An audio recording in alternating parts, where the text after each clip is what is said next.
The news ocean के खास कार्यक्रम राष्ट्र सर्वोपरि पर आप सभी का बहुत बहुत स्वागत है। प्रयागराज में दंगा हुआ। प्रयागराज में जिहादियों ने, पत्थरबाजों ने, दंगाइयों ने प्रयागराज को जलाकर राख कर दिया।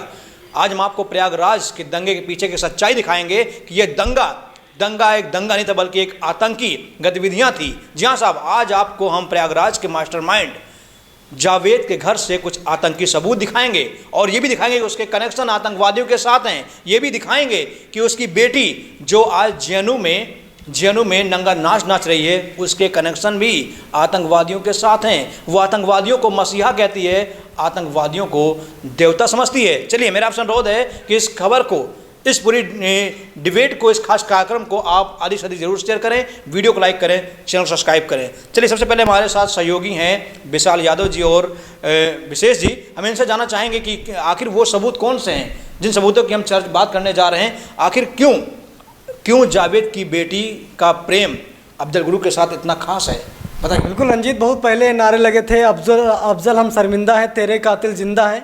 यानी कि कातिल कौन? न्यायपालिका। अब यहाँ पर जो भी आफरीन फातिमा ने जो भी शब्दों का इस्तेमाल किया, पुरानी वीडियो है जब CNRC का विरोध ये लोग कर रहे थे। मेरा दर्शकों से अनुरोध है कि आप इस वीडियो को शेयर करते रहिए, क्योंकि आज अभी आपके सामने कुछ ऐसे सबूत दिखेंगे, ऐसे वीडियो आपको दिखाएंगे जिससे साबित हो जाएगा कि जो प्रयागराज में दंगा हुआ, जो कानपुर में दंगा हुआ, वो एक दंगा नहीं था बल्कि आतंकी कनेक्शन था, आतंकी गतिविधियां थी। विशाल, बिल्कुल, जिस तरीके से अगर हम आफरीन की बात करें, जो कि जावेद की बेटी हैं, सबसे बड़ी बेटी हैं और अच्छी खासी पढ़ाई भी उन्होंने की है, लेकिन जिहादीपन हासिल करने के बाद सारी पढ़ाई व्यर्थ हो जाती है। जैसा कि इनके ट्विटर हैंडल पर भी लिंचिस्तान लिखा है, यानी कि ना तो इंडिया लिखा, ना तो भारत लिखा, ना हिंदुस्तान लिखा। इन्होंने अपनी राष्ट्रीयता लिंचिंगिया ऐसे कुछ लिखा हुआ है। दूसरी बात यह है कि इनके जो भाषा, इनके जो बोल हैं, वो कहीं ना कहीं अफजल गुरु को आतंकी नहीं बल्कि निर्दोष साबित कराने वाले। ये कहते हैं वो निर्दोष था जिसे फांसी दी गई। दूसरी बात यह है कि इनके जिहादी बोल बहुत पहले से बोले जा रहे हैं। CNRC के साथ समय इन्होंने शर्जील इमाम के साथ इनके काफ़ी गहरे संबंध हैं और ये लोग मिलकर एक टूल किट तैयार करते हैं और उसके माध्यम से दंगा भड़काने का काम करते हैं। आज जब उत्तर प्रदेश में कार्रवाई की जा रही है, इनके अब्बू की प्रॉपर्टी को जब कुर्क किया गया तो इन्होंने जेएनयू में जाकर हंगामा किया। तो इन जैसे लोगों की पहले पोल खुलनी चाहिए। और वो वीडियो आपसे चाहेंगे कि एक बार वो वीडियो भी दिखा दीजिए जिसमें ये खुद कहती नजर आती हैं कि राम मंदिर नहीं बनना चाहिए था। इस वीडियो में इन्होंने कहा है कि न्यायपालिका पहले कहती थी कि बाबरी मस्जिद का ताला नहीं खोला जाएगा, यानी जो भी ताला खोलने की बात हो रही थी, ताला नहीं खुलेगा, मंदिर नहीं बनेगा, लेकिन फिर फैसला आया कि मंदिर बनेगा। बिल्कुल, आपसे अनुरोध करते हैं कि इस वीडियो को आप शेयर करिएगा, क्योंकि आपके सामने जो हम वीडियो दिखाने जा रहे हैं, ये प्रयागराज के जो दंगे के मास्टरमाइंड हैं, उनके खिलाफ बहुत बड़ा सबूत है। देखिए ये वीडियो। हम जब उतरे हैं CNRC की वजह से उतरे हैं, लेकिन सिर्फ उसके खिलाफ नहीं उतरे हैं। CNRC के बाद हम रियलाइज करते हैं कि हमारा कोई भरोसा ही नहीं है किसी चीज पे। ना हम सरकार पे भरोसा कर सकते हैं, ना हम सुप्रीम कोर्ट पे भरोसा कर सकते हैं। ये वही सुप्रीम कोर्ट है जिसने इंडिया की कलेक्टिव के लिए अफजल को फांसी पे चढ़ाया था। ये वही सुप्रीम कोर्ट है जो आज पता चलता है कि अफजल गुरु का पार्लियामेंट अटैच में कोई हाथ नहीं था।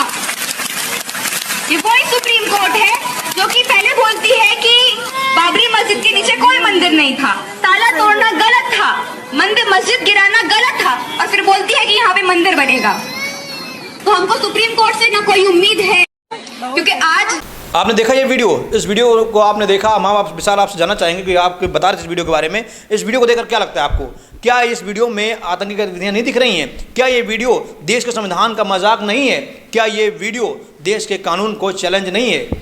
बिल्कुल है। देखिए, सरकार के खिलाफ आप जा सकते हैं, लेकिन न्यायपालिका के खिलाफ आप नहीं जा सकते। अफजल गुरु को फांसी की सजा न्यायपालिका, सुप्रीम कोर्ट ने सजा सुनाई है, उस पर आप करें सुप्रीम कोर्ट एक तरफा कार्रवाई कर रहा, सुप्रीम कोर्ट सरकार के अधीन हो चुका है। इससे कहीं न कहीं न्यायपालिका के सम्मान का अपमान करना है। दूसरी बात यह है कि अफजल गुरु आतंकी था, उसके कनेक्शन थे, पार्लियामेंट अटैक में उसके हाथ थे, इसीलिए उसको फांसी की सजा सुनाई दी गई। लेकिन जो मोहतरमा ये कह रही हैं कि राम मंदिर वहाँ था ही नहीं, तो राम मंदिर क्यों बनाया गया? यही सुप्रीम कोर्ट पहले कहता था कि राम मंदिर नहीं बनेगा, और बाद में मोदी की सरकार आई और फिर अचानक कैसे फैसला बन गया कि राम मंदिर बनेगा। तो यहाँ पर न्यायपालिका पर भी सवाल खड़े किए गए और उसके बाद अफजल गुरु को निर्दोष बताया गया।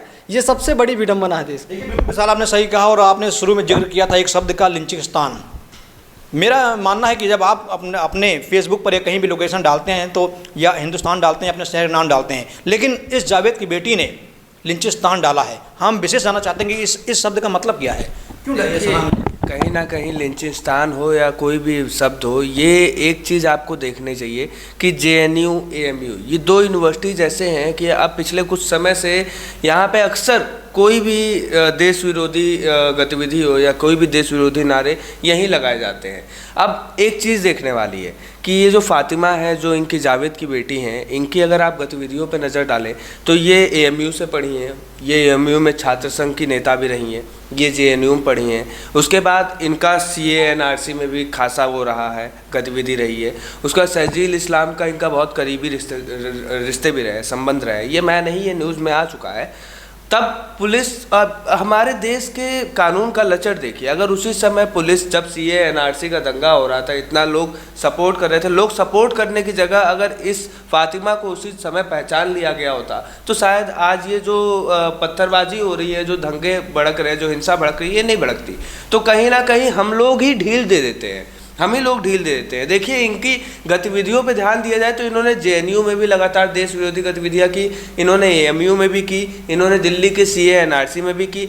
हिजाब वाला जब मुद्दा आया था तो ये कर्नाटक तक गई, दक्षिण तक गई, ये वहाँ पे जाके हिजाब का समर्थन कर रही थी, हिजाब के खिलाफ प्रदर्शन कर रही थी। तो ये इतना पैसा आ कहाँ से रहा है? ये जो 2 मंजिला घर प्रयागराज में तोड़ा गया है, ये जिसकी कीमत 5 करोड़ रुपए है। 5 करोड़ रुपए, आप सोचिए। इसके बाद इनकी बेटी JNU AMU, देखिए पढ़ाई पे अगर खर्चे करने की बात आए तो आप देख लीजिए JNU की फीस क्या है। तो पिताजी को जब पढ़ाना है तो एकदम भारत के सबसे सस्ते यूनिवर्सिटी का फ़ायदा लेना है, वहाँ पे सबसे अच्छी पढ़ाई का। लेकिन अगर दंगे करवाने हैं तो विदेशी फंडिंग होती है, अच्छे से अच्छे इनको होटल में रोका जाता है, ये लोग जाते हैं, लोगों को भड़काते हैं। इनकी गतिविधियों से ही ये साफ पता चल जा रहा है कि ये देश विरोधी ताकतों का साथ देती हैं, ये देश विरोधी नारे लगवाएंगी, ये देश को टुकड़े टुकड़े करने की ही बात करेंगी। यही JNU है जहाँ से देश के टुकड़े टुकड़े करने की एक बात उठी थी। आज उसी JNU की अगर लड़की का नाम पत्थरबाजी में आ रहा है, प्रयागराज हिंसा में कहीं ना कहीं आ रहा है, तो ये चौंकाने वाली बात नहीं है। ये हमको ये चौंकाने वाली बात इसलिए हो रही है। चौंकाने वाली बात नहीं है। आपको बता दें दर्शकों से कि इस फातिमा, क्या नाम बेटी का? आफरीन फातिमा। आफरीन फातिमा का जो नाता है वो विवादों से बहुत पुराना है। इसको आप इस नज़र से मत देखिए कि ये JNU में पढ़ती है, AMU पढ़ती है। JNU में पढ़ते हुए इसने कई देश विरोधी आंदोलनों में भाग लिया, कई जगह पर इसने देश विरोधी बयान दिए। सबसे बड़ा बयान तो इसका ये है कि इसने अफजल गुरु को निर्दोष बताया। वो अफजल गुरु जिसने संसद पर हमला किया, जिसने संसद में दर्जनों निर्दोष पुलिसकर्मियों की हत्या की, जिसने देश को दहलाने की कोशिश की, उस अफजल गुरु को इसने निर्दोष बताया। अब हम जानना चाहते हैं विशाल से कि ऐसे आफरीन देश में बहुत सारे होंगे, आखिर कब तक देश इन देशों को बर्दाश्त करेगा? क्या अब ठोस निर्णय लेने का वक्त नहीं आ गया है? बिल्कुल ठोस निर्णय लेना चाहिए और जितने भी देश विरोधी तत्व एक्टिव हैं उनको डीएक्टिवेट करना चाहिए और इनको सोशल मीडिया से पूरी तरीके से हटा देना चाहिए और ऐसी कार्रवाई की जाए कि एक मिसाल बन जाए। जैसी कार्रवाई दंगाइयों के लिए की जा रही, वैसे जो सोशल मीडिया पर दंगाई हैं, डिजिटल दंगाई जो हैं, उनके ऊपर भी स्ट्राइक करनी चाहिए, उनको भी ख़त्म करना चाहिए। क्योंकि जिस तरीके से लगभग 25 से 30 हज़ार फॉलोअर्स इनके फेसबुक पेज पर हैं, ट्विटर पर हैं, हर जगह पर इनके फॉलोअर्स एक्टिव हैं और ये लोग एक मैसेज करते हैं और आसानी से दंगा भड़कने लगता है क्योंकि इनके एक इशारे से हज़ारों की भीड़ इकट्ठा हो जाती है, डफली गैंग एक्टिव हो जाता है और देश विरोधी नारे लगने लगते हैं। और आपने सही कहा कि इनके पास बहुत सारी जनसंख्या है, इनको चाहने वाली जनसंख्या बहुत ज़्यादा है। आपको बता दें, प्रयागराज में दंगा हुआ, वो दंगा पूरी तरह से प्लानिंग के तहत किया गया क्योंकि पुलिस को एक सुराग मिले हैं। जो दंगाई थे, दंगाइयों को दंगा करने से पहले लंच पैकेट बांटे गए। जी हाँ साहब, लंच पैकेट बांटे गए, उनको खिलाया पिलाया गया, कोल्ड ड्रिंक पिलाई गई, उनको पेट्रोल पंप से उनको पेट्रोल दिलाया गया। ये भी कहा जा रहा कि ये जो दंगाई थे, इनमें से 60% दंगाई बाहर से बुलाए गए थे, जिसका मास्टरमाइंड जिस लड़की का मैं जिक्र कर रहा हूँ, इसी का बाप है, जिसका 2 मंजिला इमारत ढहा दी गई है। तो ये हर शहर में ऐसे जावेद बैठे हुए हैं विशाल। अभी आपने कानपुर में देखा, 2 जुम्मा हुआ, 2 जुम्मे में हमें 2 बड़े मास्टरमाइंड मिले, एक कानपुर में और एक प्रयागराज में। अगला जुम्मा फिर आने वाला है। क्या आपको नहीं लगता कि अगले जुम्मे का भी नया कोई पैदा हो जाएगा? देखिए, जब तक नूपुर शर्मा की इन लोगों की ही डिमांड है कि जब तक नूपुर शर्मा को गिरफ्तार नहीं किया जाएगा तब तक हर जुमे और भी दिन निर्धारित कर सकते हैं, दंगा फसाद करते रहेंगे। अब समझ में नहीं आ रहा कि सरकार नूपुर शर्मा की गिरफ्तारी कब करेगी, या फिर नूपुर शर्मा को गिरफ्तार ना करके इनके ऊपर कार्रवाई करेगी। कई ऐसे सवाल हैं जिनका जवाब अभी मिल पाना मुश्किल है, क्योंकि अगर नूपुर शर्मा को गिरफ्तार किया जाएगा तो ऐसे नहीं प्रशासनिक कार्रवाई होगी, न्यायपालिका इस पर अपना डिसीजन सुनाएगा। मेरा मतलब है कि अगर किसी को पद से हटा देना, समझ लिए सबसे बड़ा उसके लिए सबक है, सबसे बड़ी उसकी बेइज्जती है। नूपुर शर्मा एक राष्ट्रीय प्रवक्ता थी और राष्ट्रीय प्रवक्ता के पद से उनको इसलिए हटा दिया क्योंकि उन्होंने पैगंबर मोहम्मद पर टिप्पणी की है। यहाँ पे एक चीज़ देखने वाली है, यहाँ पे बीजेपी ने भी गलत किया। नूपुर शर्मा, मैं हर बार दोहराता हूँ, फिर दोहराऊंगा, नूपुर शर्मा ने जो भी बात की, नूपुर शर्मा का एक बार बयान दोबारा उसे दिखाया जा सकता है तो देखे आदमी कि नूपुर शर्मा ने उसमें एक टिप्पणी की है, वो भी मजाकिया तंज में, कि अगर हम तुम्हारे उड़ने, इन लोगों में लिखा हुआ है बाकायदा कि उड़ने वाले घोड़े से पैगंबर गए थे जन्नत में, लिखा हुआ है, हर जगह लिखा। हाँ, तो नूपुर है। शर्मा ने यही तो कहा कि उड़ने, अगर हम भी उस पर मजाक बनाने लग जाए तुम्हारे पैगंबर उड़ने वाले घोड़े एंड ऑल, तो ओवरऑल अगर इनको दिक्कत है तो एक वीडियो उठाइए आप जाकिर नाइक की, उसमें चेक करिए। जाकिर नाइक ने कहा है, खुद कहा है जाकिर नाइक ने कि 6 साल की आयशा से पैगंबर ने शादी की। 6 साल की आयशा जब 9 साल की हुई, जब उसकी प्यूबर्टी हुई तो उसके साथ देह संबंध रखा गया। तो जब तुम नूपुर शर्मा की फांसी की मांग कर रहे हो तो क्यों नहीं जाकिर नाइक की फांसी की मांग हो रही है, क्यों नहीं मौलाना इलियास की फांसी की मांग हो रही है, क्यों नहीं मुनव्वर फारूकी की फांसी की मांग हो रही है? आखिर सिर्फ नूपुर शर्मा को ही फांसी क्यों दी जाए? मैं मानता हूँ नूपुर शर्मा ने गलती की है, हम नूपुर शर्मा को फांसी दी जाए, फिर नूपुर शर्मा के साथ ओवैसी और उन तमाम नेताओं को भी फांसी दी जाए जिन्होंने गलत कहा है। बिल्कुल आपने सही कहा कि अगर कोई मुस्लिम मौलाना कुछ कहता है कुरान के बारे में तो उसके बोलने पर इंशाअल्लाह अल्लाह अकबर नारे लगाए जाते हैं, लेकिन अगर कोई हिंदू बोल जाए कुरान के बारे में तो उसके लिए फतवा जारी कर दिया जाता है। आपने एक नाम कहा भी कि उस समय विदेश भागा हुआ है, क्या नाम बताया था आपने अभी? मौलाना इलियास? नहीं, अभी किसी और नाम, जाकिर नाइक। जाकिर नाइक ने पूरी कुरान खोल कर रख दी है, और कुरान के बारे में जब वो कहता है तो उसके सामने हजारों लाखों मुसलमान बैठे होते हैं और सब इंशाअल्लाह कहते हैं। लेकिन वहीं पर अगर नूपुर शर्मा ने जरा सा एक आयत उठा ली और इनमें से कुछ निकाल कर आपको बता दिया तो आपने नूपुर शर्मा के सर की कीमत लगा दी। क्यों? क्या आपके कुरान के बारे में बोलना गुनाह है? हमारे हिंदुओं के बारे में आप सर चढ़कर बोलते हैं, हिंदुओं के गीता के बारे में बोलते हैं, हिंदुओं के महाभारत के बारे में बोलते हैं, रामायण के बारे में बोलते हैं, लेकिन अगर आपके कुरान के बारे में एक लाइन हमने छू लिया तो पूरी दुनिया में मिर्ची लग गई। कुवैत, ईरान, इराक जैसे, कतर जैसे देश आज भारत पर हमले की योजना बना रहे हैं। आज मैं आपको दोनों बता दूं, कुवैत का ही नहीं, यरूशलेम का ही एक फरमान जारी हुआ है। उसने कहा है कि भारत पर हमला करना चाहिए, भारत के हिंदुओं को ख़त्म करना चाहिए, और ख़त्म करने की जिम्मेदारी हम 57 मुस्लिम देशों को पाकिस्तान को देना चाहिए। पाकिस्तान ही सक्षम है हिंदुओं को मारने के लिए। तो ये सोच है 57 मुस्लिम देशों की। हम कभी किसी देश पर हमला नहीं करते, लेकिन हम पर हमला करने के लिए दुनिया के तमाम मुल्क देश खड़े होते हैं। यहाँ पे एक चीज़ ध्यान देने वाली है, ये जो पत्थरबाजी भी हुई है ना, उसमें भी पाकिस्तान का हाथ हमारी सुरक्षा एजेंसियों ने साफ साफ दिखा दिया है। ऐसे 7000 ट्विटर बनाए गए थे, ट्विटर अकाउंट्स थे जिनसे दंगा भड़काऊ ऐसे ट्वीट किए गए थे। ऐसे कई सोशल मीडिया पे प्लेटफॉर्म थे जहाँ पर पाकिस्तान ने जानबूझकर इस दंगा को भड़काने की पूरी कोशिश की। तो कहीं ना कहीं मैं आपकी बात खंडन करता हूँ कि पाकिस्तान ने दंगा भड़काने की कोशिश की है। मैं इस बात को मानूँ या ना मानूँ, ये मेरे पर डिपेंड करता है, क्योंकि पाकिस्तान तो बहुत कुछ सोचता है भारत के बारे में। पाकिस्तान तो सोचता है कि भारत एकदम से बम से फट जाए, लेकिन क्या पाकिस्तान की सोच को हिंदुस्तान में उतारना जायज़ है? यही तो हमारी और आपकी जो सोच है, और वहीं जो ये मुस्लिम कट्टरपंथियों की सोच है, यहीं पे तो दिक्कत हो जा रही है। हम लोग पहले से भी शांत रहते थे। हमारे यहाँ पे एक छोटी सी मानसिकता है कि हम खुश हैं, हमारे बीवी बच्चे खुश हैं, हमें कोई दिक्कत नहीं, सरकार किसकी आ रही है, बाहर क्या हो रहा है, राजनीति में क्या हो रहा है। लेकिन वहीं पे आप किसी भी मुस्लिम वर्ग के प्राणी से पूछिए तो वो अपने धर्म को लेके, अपने आसपास के वातावरण को लेके बहुत सक्रिय रहता है, बहुत ही ज़्यादा एकत्रित रहता है। तो यहीं पे तो बात खत्म हो जा रही है कि पाकिस्तान की कोशिश यहीं पे ज़्यादा हावी हो जा रही है हमारे ऊपर। बिल्कुल आपने सही कहा, पाकिस्तान की कोशिश हमारे यहाँ हावी हो जाती है, क्योंकि हमारा देश बारूद के ढेर पर बैठा हुआ है। और बारूद कौन है, ये आपने 2 जुम्मे को देख लिया। जब ये फटते हैं, जब ये जलते हैं तो शहर के शहर जलकर राख हो जाते हैं। ये बारूद का ढेर है। हमने बारूद का ढेर कहा क्या मैंने कुछ गलत कहा विशाल? नहीं, बिल्कुल सही आपने कहा। और जिस तरीके से कहा जा रहा है कि अगर हम छेड़ें और तुम छिड़ जाओ तो तुम्हारा वजूद क्या है, अगर तुम्हारे हैं सच्चे हैं, तुम्हारे इष्ट सच्चे हैं, अगर कोई कुछ कह रहा तो उस पर बौखलाने की ज़रूरत क्या है। जैसे कहा जाता चोर की दाढ़ी में तिनका, आधा अधूरा ज्ञान जानलेवा होता है, तो कुछ ऐसा ही हो रहा है। इन लोगों को जो पाठ पढ़ाया गया, जो जिहाद पढ़ाया गया है, उससे भी इन लोगों को कोई फ़र्क ज़्यादा जानकारी नहीं है। बस ये लोग थोड़ी सी बात कोई कह दे उसको लेकर सरकलम कर देंगे, मार देंगे, काट देंगे। यहाँ तक कि एक वीडियो फ़ोटो वायरल हुई थी जिसमें नूपुर शर्मा के पुतले को फांसी पर लटकाया गया था और पाकिस्तान का झंडा लहराया गया था।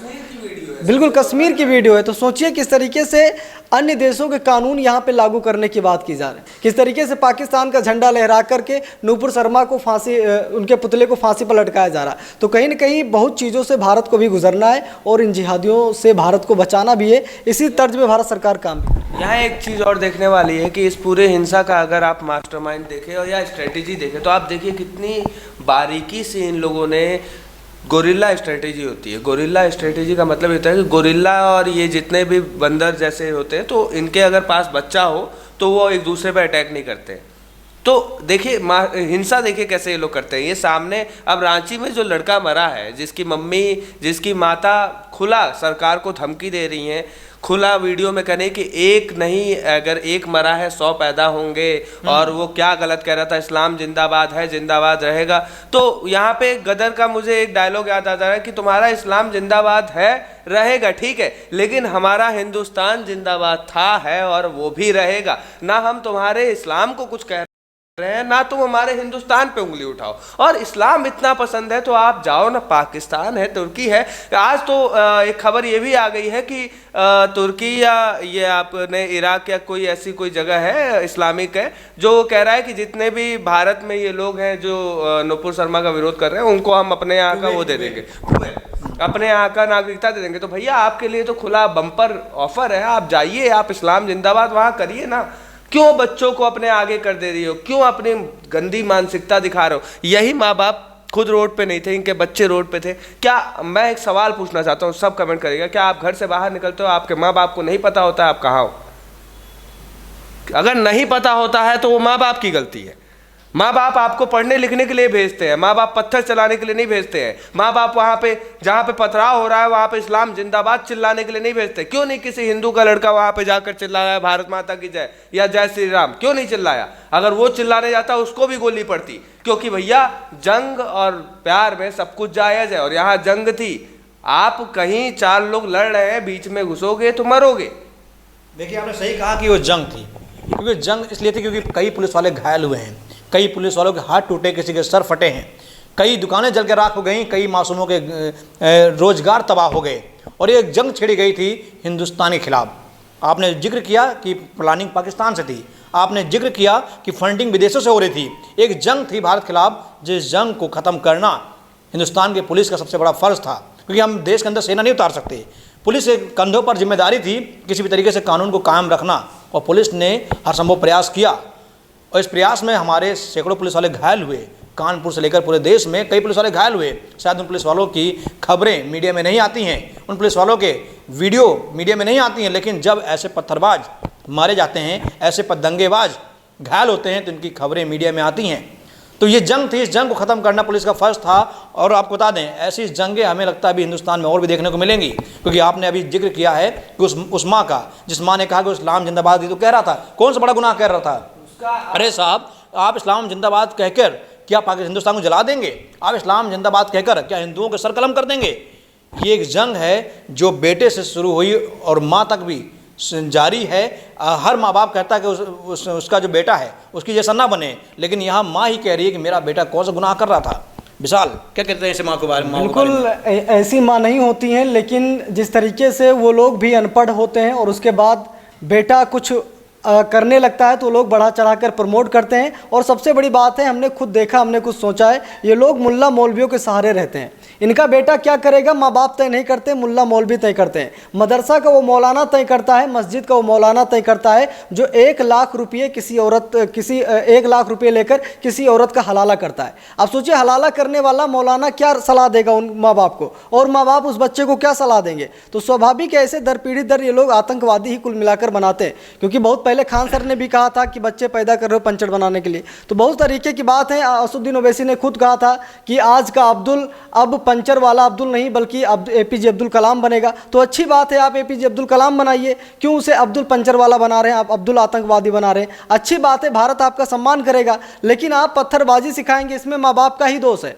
अगर संस्कार कहीं से मिलते हैं तो सबसे पहले माँ बाप से ही मिलते हैं। आज हिंदू पत्थर क्यों नहीं फेंकते? क्योंकि उनके माँ बाप के संस्कार हैं, क्योंकि बच्चा कुछ नहीं जानता, उसे बनाया वैसे ही जाता है। तो ये लोग जिहादी बनाते हैं मदरसे में भेजकर, इसीलिए तो असम के मुख्यमंत्री मदरसे बंद कर रहे हैं, क्योंकि वहाँ से पत्थरबाजी और आतंकवादी निकल रहे हैं। यही प्रदर्शन नेपाल में देख लीजिए, नुपुर शर्मा की तरफ से प्रदर्शन हुआ, उनके समर्थन प्रदर्शन हुआ, क्या एक भी दंगा हुआ? हालांकि हजारों की संख्या में, मैं आपको बता दूं, हजारों की संख्या में नेपाल में हिंदू निकले बाहर, रोड पे निकले, उनके आगे आगे पुलिस चल रही थी, पीछे पीछे वो चल रहे थे, लेकिन किसी एक मुस्लिम माफ करिएगा हिंदू व्यक्ति ने एक भी भड़काऊ नारा नहीं लगाया, एक बार भी कुछ ऐसा नहीं किया जिससे हमारे देश के सांप्रदायिक सौहार्द को बुरा लगे या सांप्रदायिक सौहार्द बिगाड़ा जाए। तो क्या ये अंतर नहीं दिख रहा है? क्या अंधे हो गए हो ऐसी? क्या अंधे हो गए हैं ये जितने भी मौलाना है कि इनको ये अंतर नहीं दिख रहा है कि वही हिंदू वर्ग के लोग रोड पे निकलते हैं, अगर अपनी बात रखनी होती है तो कैसे रख रहे हैं, और वही उनके मुस्लिम वर्ग के लोग बच्चे अगर रोड पर निकल रहे हैं तो कैसे कैसे अपनी बात रख रहे हैं। तमीज होनी चाहिए किसी भी चीज को दिखाने की। देखिए, अगर आप कीचड़ में पत्थर मारोगे तो कीचड़ आपके मुंह पर आएगा। तो अगर आपको कीचड़ से बचना है तो आपको लांघना पड़ेगा, आपको अलग हट के चलना पड़ेगा। आप वही कीचड़ वाला रास्ता अपनाओगे तो भैया आप पे कीचड़ का तो कुछ तो छींटे पड़ेंगे। वही सही कहा कि हिंदू जहाँ भी है वो शांति प्रिय तरीके से रहता है, दुनिया के किसी कोने में चला जाए कभी भी दंगा फसाद नहीं करता। लेकिन एक विशेष समुदाय के लोग कहीं भी रहते हैं तो अपने होने का सबूत दे देते हैं, चाहे वो हिंदुस्तान में रहे चाहे हिंदुस्तान के बाहर रहें। आपको बता दें, अभी विशाल ने जिक्र किया था कि हमारे धर्म में, हिंदू धर्म में जो बच्चे होते हैं उनको संस्कार माँ बाप देते हैं और उन्हीं संस्कार पर बच्चा आगे बढ़ता है। लेकिन एक विशेष समुदाय में, या यूँ कहें कि सीधा मुसलमानों में, संस्कार उसे मदरसों से मिलते हैं। और मदरसों में संस्कार ये मिलते हैं कि उन्हें जन्नत में हूर मिलती हैं, 72 हूरों के दर्शन मिलते हैं। माँ बाप के चरणों में उनको जन्नत नहीं मिलती, लेकिन किसी की हत्या करने पर, किसी का सर कलम करने पर 72 हूरों के दर्शन होते हैं, जन्नत मिलती है। ये कौन सी शिक्षा है? मैं किसी शिक्षा पर सवाल नहीं खड़ा कर रहा हूँ, लेकिन कहीं ना कहीं इस शिक्षा को बदलने की ज़रूरत है, ऐसी सोच बदलने की ज़रूरत है। ऐसे माँ बाप को आगे आना होगा जो इस बात का खंडन करें कि किसी की जान लेने पर अल्लाह खुश होता है, किसी की जान लेने पर 72 हूरें मिलती हैं। मिसाल, बिल्कुल आपने 72 हूरे की बात की। हम एक पाकिस्तानी डिबेट देख रहे थे, उसमें एक महिला एंकर उस मौलवी से पूछ रही थी, तो उस मौलवी ने ही कहा कि अगर हम मरेंगे और जन्नत जाएंगे तो हम एक राजा की भांत जाएंगे, हमको 72 रानियां मिलेंगी, मतलब 72 औरतों से हम शादी कर सकते हैं। लेकिन जो मुस्लिम महिलाएं मरकर जाएंगी ऊपर जन्नत में तो उनको एक पुरुष मिलेगा। तो उस पर टीवी एंकर ने यही कहा कि ये क्या मतलब, हमें एक ही शौहर मिलेगा और आपको 72 बीवियां मिलेंगी। तो मतलब ये ऐसी विडंबनाएं रची जा रही हैं, ऐसे ख्वाब देखे जा रहे हैं जो कभी पूरे हो ही नहीं सकते। अब सोचिए, इसीलिए मरते हैं। अब समझ में आया कि आतंकी इसीलिए आते हैं मरने कि वहाँ पर जन्नत में 72 बीवियाँ मिलेंगी। 72 बीवियों के लिए ब्रेन वॉश किया जाता है उनका, बिल्कुल वही सब तरीके और ये सब आज किया जा रहा है। आपने देखा, विशाल ने कहा कि उनका ब्रेन वॉश किया जाता है। क्या उनका ब्रेन इतना कमज़ोर है कि कोई उनको वॉश कर दे? क्या किसी को इतना आसान है कि किसी की जान लेने पर, पत्थरबाजी करने पर, दंगा करने पर अल्लाह खुश होता है? कम से कम अपनी बुद्धि विवेक का तो इस्तेमाल करना चाहिए। मासूम जो भी प्रयागराज में हमने देखा या कानपुर में देखा या देश कोने कोने में देखा, वहाँ पर जो पत्थरबाज थे, दंगेबाज थे, उनकी उम्र 15 से 25-30 साल के बीच में थी। जिस उम्र में कैरियर बनाया जाता है, पढ़ाई लिखाई की जाती है, कुछ बना जाता है, उस उम्र में वो पत्थर उठा रहे हैं। और आगे चलकर ये पत्थरबाज क्या क्या बनते हैं, ये मैं कहने की जरूरत नहीं। विशेष कुछ कहना चाहते हैं आप? मैं बस इतना कहना चाहूँगा कि अगर मुस्लिम वर्ग को ये थोड़ा ध्यान देना चाहिए कि कहीं ना कहीं वो लोग कहते हैं, खुद को बताते हैं कि वो गलत नहीं कर रहे हैं। अभी ये जो जितना भी हिंसा हुआ उसके पीछे मात्र एक मौलाना का सोशल मीडिया मैसेज था। बाद में हालांकि मौलाना ने कह दिया नहीं, ये हमारी तरफ से नहीं हुआ। PFI संगठन, जितने भी संगठन हैं, यहाँ पे जितनी भी गलतियाँ हैं, यहाँ मुसलमानों गलतियाँ नहीं हैं। यहाँ पे जो भी गलतियाँ हैं वो हमारी, आपकी और हमारे देश के कानून की है।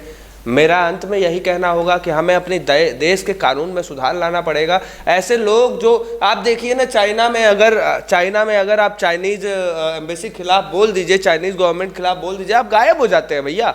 तो यहाँ नहीं गायब करो तो कम से कम इतना स्ट्रिक्टनेस करो कि ये जो फातिमा है, जो जेएनयू में पहले जेएनयू में पहले सरजी इस्लाम जैसे लोगों को साथ देती थी और अफजल गुरु जैसे लोगों को निर्दोष बता रही थी, इन पे कुछ एक्शन उसी टाइम हो गया होता तो शायद आज ये माहौल ना हो। आपने सही कहा कि हिंदुस्तान से बड़ा धर्मशाला इस दुनिया में नहीं है। जो मुसलमान 57 मुस्लिम देशों की बात करते हैं मुझसे कहना चाहता हूँ कि अभी हाल ही में आपने एक देश है कुवैत, जहाँ पर आपने प्रदर्शन करने की अनुमति मांगी, प्रदर्शन कर भी रहे थे। कुवैत सरकार का एक्शन हो गया, उसने आपको देश से बाहर निकालने का ऐलान कर दिया। आपके मुसलमान देश ही आपके साथ नहीं खड़े हैं और आप कहते हैं 57 मुस्लिम देशों की दम भरते हैं। आपको हिंदुस्तान में जितनी आज़ादी मिलती है उतनी आज़ादी शायद दुनिया के किसी मुल्क को नहीं मिलेगी। आप यहाँ पत्थर भी चला सकते हैं, दंगा भी कर सकते हैं, किसी का सर भी कलम कर सकते हैं और देश को गाली भी दे सकते हैं। अगर इतना सब कुछ अगर कहीं करेंगे तो आपका सर धड़ से अलग हो जाएगा और बीच चौराहे पर अलग होगा। मैं आप लोगों से आखिरी कमेंट जानना चाहता हूँ। सबसे पहले मैं चाहूँगा विशाल से, क्या कहना चाहते हैं? बिल्कुल, देखिए अगर जिहादी तत्व मुसलमान, देखिए मुसलमान अच्छे होते हैं, लेकिन अगर मुसलमानों के नाम पर ये पथराव, दंगा फसाद, किसी का सर कलम कर दिया जाए तो इसको लेकर सरकारों को स्टिक होना पड़ेगा। क्योंकि मैंने बहुत पहले कह दिया था कि देश का सर्वोच्च जो लीडर है यानी प्रधानमंत्री वो हिंदू है। हर एक राज्यों में लगभग सबसे ज़्यादा हिंदुओं की सरकार है, हिंदू मुख्यमंत्री हैं, DM SDM IAS IPS rank के सबसे अधिकारी हिंदू हैं। तो इसीलिए उन लोगों को अगर ये मुसलमानों के नाम पर दंगा फसाद करते हैं तो कार्रवाई ज़रूर करनी चाहिए। क्योंकि ये छोटा सा संदेश है, हम खुलकर नहीं बोलना चाहते, इशारों में समझाना चाहते हैं और उम्मीद करते हैं लोग समझ भी गए होंगे। में बहुत कुछ कह दिया विशाल ने, आप कहना चाहिए? देखिए हम तो इतना ही कहेंगे कि देखिए आईएएस आईपीएस या हिंदू मुस्लिम सब हैं, कोई दिक्कत नहीं है। बस बात इतनी सी है कि जो हमको जहाँ चोट लगी है वहाँ कीड़ा है तो वहाँ दवा डालना पड़ेगा, दवा नहीं डालेंगे वो जगह सड़ जाएगी।